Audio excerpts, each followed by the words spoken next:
Cool, let's take a couple backstrokes.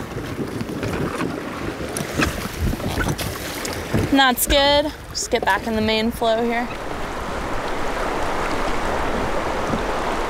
This past winter, I know a lot of new channels were formed. So a lot of, like up there at the Boulder Garden where you saw that wood, that's all brand new.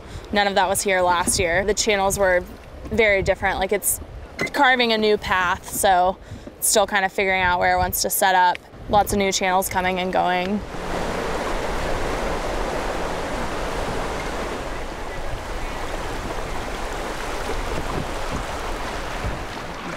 So this is a spot down here where we used to come and let people jump off these cliffs down here. And the water used to be super deep. It was like 20 to 30 feet deep. And now a lot of the sediments come in and filled it in. And in some spots, it's only like a foot deep. So no more jumping, but this is still a good place to go swimming.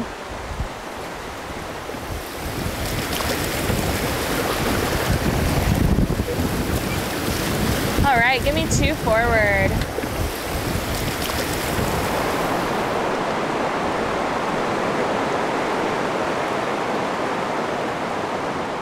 That's very emotional for me. It just brings a smile to my face because all of the things they said we would see, the sediment transport, the woody debris transport, the braiding of the river, they're all happening now. So it's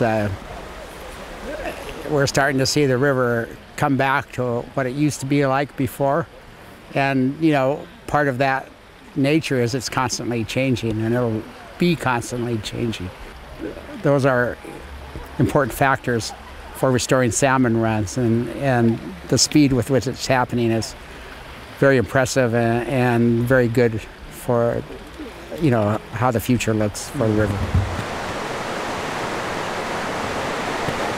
It's one of the best protected and least developed rivers, so we'll honestly be able to see how much a river can be restored and what it's capable of doing when it's fully restored.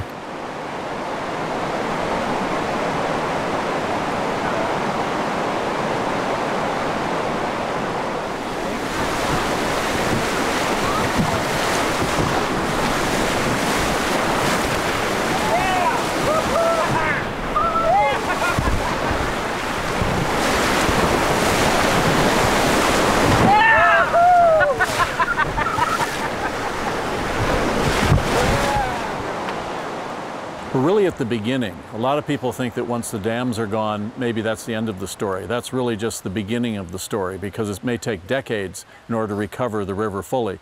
But it's already coming back fast. The salmon are coming upstream in the hundreds, if not thousands, beyond the lower dam site. So next year really should be the first full year where the river will be back, and we'll have to track the salmon up there and all the animals that come down and feed on them.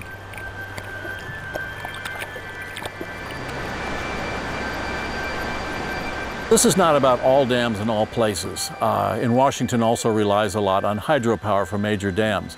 It is saying, though, that if you're going to mess with the river, you ought to take care of the fish in it. Because what we found over time is that if you don't take care of the fish, especially the salmon as kind of that keystone species, then in fact you're hurting the fisheries economy, you're hurting the recreation economy, or communities that relied on that as their food source. And we're seeing in the Elwha is a great recovery, but I think it is a lesson about how we need to look for ways to live with nature and not pick winners and losers of parts of nature. It's going to be good for recreation, it's going to be good for fishing, and it will be very good for the Lower Elwha clallam to recover their economy and their way of life based on the fish coming by. So this is really important for the Olympic Peninsula. Going into the 21st century, this is really the way to see the next century and beyond that as a place that people want to call home and want to come and see.